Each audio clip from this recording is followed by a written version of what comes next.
Here in the West, it can seem like we're nearing the end of the COVID nightmare.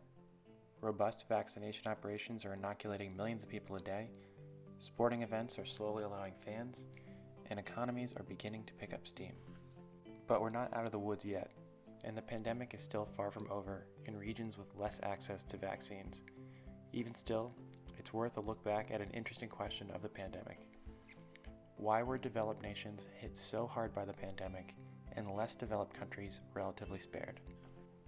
This is not a slight at developed versus less developed regions. It just seems intuitive that countries with more resources, more advanced healthcare systems, and more robust emergency response agencies should have been better positioned to respond to a pandemic than countries with relatively less resources and more fragile central governments.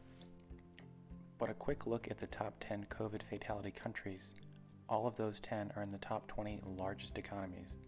If you'd asked an epidemiologist to predict which countries would be most affected by a highly transmissible virus 2 years ago, their predictions certainly would not resemble anything like our present reality.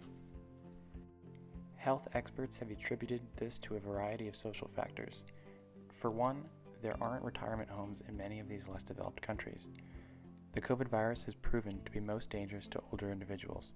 In Western countries, we pack our elderly into retirement communities. Here in the US, 1/3 or 33% of deaths have been in retirement homes.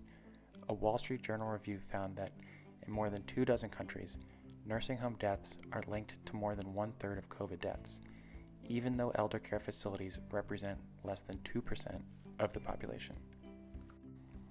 The second is that developing nations have considerably younger populations. While much of the West has been aging rapidly, developing countries have a dearth of younger citizens who are much less affected by the virus. In these younger populations, the virus is far less destructive. The third is a probable undercounting of COVID deaths and cases in many of these countries. Many developing nations don't have the resources to perform COVID tests of deceased who then go unaccounted for in the global pandemic fatalities total. To what degree is the undercounting occurring is hard to know, but experts predict 40% of COVID deaths go unaccounted for globally, and this number is probably even greater in the developing, less accounted for world.